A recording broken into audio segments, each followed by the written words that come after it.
존경하는 국민 여러분, 안녕하십니까? 저는 한국이 살 길 300가지 중에서 한국의 여호수아를 찾자, 그런 제목으로 말씀을 드리겠습니다. 여호수아란 사람은 모세를 이은 이스라엘의 두 번째 영도자입니다. 여호수아의 사명은 요단강을 건너서 가나안 땅을 정복하는 것이었어요. 우리나라의 요단강이 뭔지 아십니까? 이데올로기 사상이 바로 요단강이에요.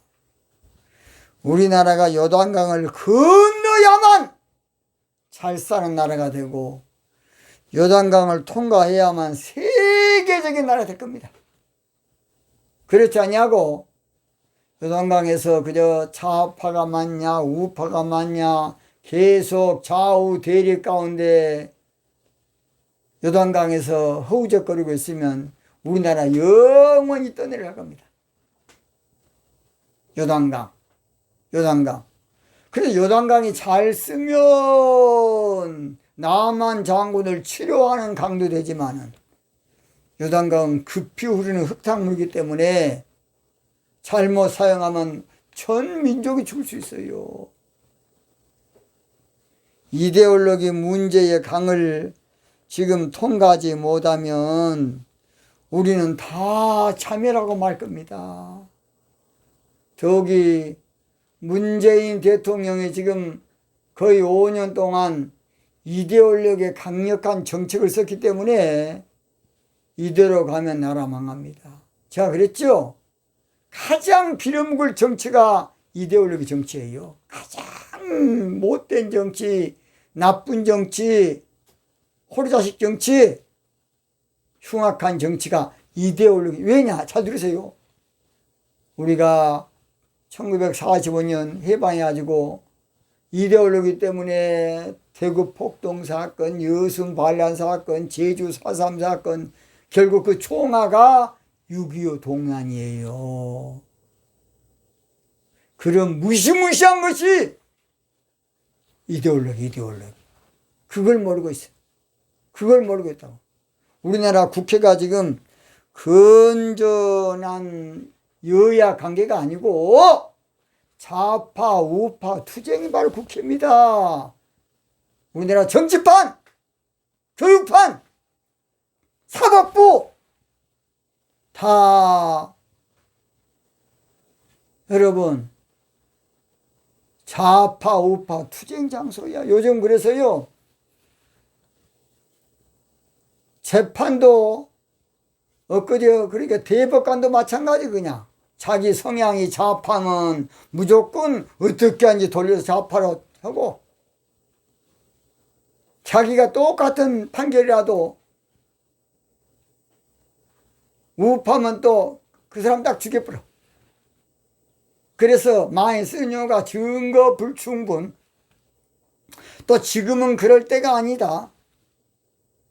그런 몰상식한 판사들이 대부분 판사야. 제가 이름 안 밝힙니다. 이번에 하천 대유에 낀 사람이야. 그런 사람이 대부분 판사 엉터리가 됐으니 나라가 어찌 되겠습니까? 나라가 어찌 되겠냐고요. 한국이 살 때는 이념의 강을 넘어야 됩니다. 이념의 강을 벗어나야 돼. 이념을 뛰어넘어야 돼. 그러니까 어찌 자다하다 보니까 잘못 이념에 물들어가지고 우리가 다 피해자입니다. 피해자. 그 사람들도 어떻게 보니까 또 그 교육 받다 보니까 된 거예요. 어찌 보면 또 우리가 다 사실은 상처 입은 영혼들이에요. 옛날 그래서 여순 반란 사건 때나 제주 4.3 사건 때나 자가 뭔지 우가 뭔지 모르고 남로당에 속아가지고 그렇게 한 거 아닙니까? 아무것도 모르고 그냥 또 협조 안 하면 또 해코지 하니까. 차기 대통령은 정직 정치로 이념의 향을 뛰어넘어야 돼. 차기든 정직정치로 이념의 강을 벗어나야 되고 이념을 넘어가야 돼. 우리나라가 이념의 발목 계속 잡혀 있으면 아무것도 못해요. 우리나라가 이념에 묶여 있으면 아무쪼록 이념에 벗어나지 못하면 나라 끝장이야, 끝장. 그걸 모르고 있어요. 이념을 낭만적으로 생각하면 안 돼. 이념을 오해하면 착각하면 큰 오산입니다. 나중에 그랬죠. 겪어보지 않으면 또 몰라. 차기는 여호수아와 같은 새 사람이 일어나서 정직 정치로 이념의 강을 넘을 수 있도록 국민들을 인도해야 된다고 봅니다. 우리나라가 여기서 계속 우왕좌왕하고 대구 폭동 사건처럼 제주 4.3 사건처럼 여순 반란 사건처럼 하면 어찌 되겠습니까? 어찌 되겠습니까? 저는 집이 고향이 원래 저 전남 여수시에서 배 타고 옛날에 2시간 들어가 낭도라는 곳입니다. 낭도. 저희 아버님도 그래서 여순 반란 사건 이야기를 잘 하더라고. 우리 아버님 무식해가지고 그 당시 희생한다는데 그 당시에 조금만 중학교만 나와도 다 죽였어요. 가부촌이 동부 육군, 그러니까 전남 그 육군, 동부 육군, 군이 6개예요. 곡성군, 뭐 여천군, 먼군. 가부촌이 했다고. 얼마나 많은 사람 죽었는지. 왜냐? 처음에는 좌파들이 와서 싹 죽였지. 그 다음 또 우파가 와서 딱 죽였지. 우파가 아니라 정부군이 토벌했어요. 근데 거기에 가담한 사람을 토벌했어요. 양민 학살한 거 아니고 새 정부가 들어서 양민 학살할 사람이 어디가 있겠습니까? 거짓말로서 그냥 어찌다 보니까 거기 좀 가담한 거이지. 저희 아버님 같은 사람 왜 안 죽었습니까? 그러면 그 가담을 좀 하다 보니까 그렇게 된 거예요. 그런데 오늘날 그걸 또 바꿔가지고 정부에서 폭력했다? 그런 몰상시간 연설을 대통령하고 자빠졌어 그냥. 그걸 토벌 안 했으면 그러면 나라 어찌 되겠습니까? 완전히 혼란 가운데 인민광복은 안 되겠지만 혼란에 거듭할 겁니다. 말도 안 소리고서 그냥 몰상시간 연설. 지도자는 여호수아처럼 강하고 담대해서 이념의 강을 넘도록 해야 됩니다. 여순 반란 사건, 여러분 이 엄청난 사건 사람 좋다고 해결한 거 아니야. 지도자는 착하다고 뭐 샌님처럼 도덕군자가 지도자면 안 돼. 그 문제를 해결해 나갈 수 있는 생명을 걸 수 있는 목숨을 걸 수 있는 사람이 돼야 됩니다. 그래서 우리 하나님 여호수아에게 너는 마음을 강하고 담대해야 된다. 여호수아 1장 6절 마음을 강하고 담대하라. 9절 마음을 강하고 담대하라. 두려워 말면 놀라지 말라. 그 말은 대범해라. 배짱 있게 해라. 통이 커야 된다. 그런 말이에요. 왜냐? 내 하나님 여호와가 너와 함께 한다는 거예요. 여호수아.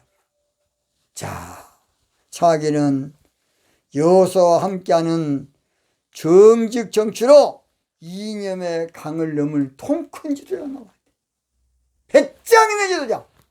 목숨을 걸 수 있는, 내 던질 수 있는 사명자가 나와서 이념의 강을 반드시 건너서 가나안 복지로 이 민족을 이끌어야 한다고 봅니다. 민족을 위해 이한 목숨 멋지게 바칠 영웅 없습니까? 나라를 위해서 이한 목숨 멋지게 바칠 사람 없냐고요. 여러분 군가 부를 때는 이한 목숨 국가를 위해서 바친다고 얼마나 많이 불러봤습니까? 사나이로 태어나서 한 번 죽지 두 번 죽겠습니까? 여호수아처럼 강하고 담대한 지도자를 이번에 뽑아야 돼요. 그래서 지도자가 약하면 혼란이 오고 혼돈이 오고 나라가 복잡해지는 것이에요. 이순신 장군이 살고자 하면 죽고 죽고자 하면 산다. 얼마나 멋집니까? 옛날에 우리나라의 주기철 목사님이나 분은 일사가고 얼마나 놀랍습니까? 누가 이 십자가를 줘도 저야 이 나라 사는 거야. 이 문제를 해결을 누가 해야 돼. 누가 고향음악에 참 방울을 달아도 이념의 강을 건널 수 있도록, 이념의 강을 벗어날 수 있도록 그런 여호수아가 나와야 한다고 봅니다. 대통령이 지금 절대 낭만적으로 자기 배딱이나 채우고 자기 뭔가 누리고 살고 자기 편 자기 아는 사람 살려주고 그걸로 끝나면 안 되겠습니다. 뭔가 역사의 길이 남는 지도자가 나와야 돼. 정신지주가 나와야 돼. 두고두고 존경할 수 있는. 그래서 차기는 정직정치로 새 나라를 건설하고 인류 국가를 건설하고 민족의 정기를 바로 세우는 그런 지도자. 그래서 대통령은 사명감을 가지고 정신 똑바로 차리고 아무쪼록 삶은 소대가리 정치하면 안 돼. 한마디로 머저리 정치하면 안 돼. 웃기는 짬뽕이 되면 안 되고 국민 속이고 뻔뻔스러운 정치하면 안 됩니다. 차기 대통령 20대 대통령은 여호수아처럼 강하고 담대하고 통이 크고 배짱 있는 생명 바칠 지도자가 나와서 이념의 강을, 뭔 강을? 이념의 요단강을, 이데올리 요단강을 건널 수 있는 가나안 복지에 이 민족을 인도할 수 있는 큰 바위굴이 반드시 나와야 된다고 봅니다. 오늘 여기서 마치겠습니다.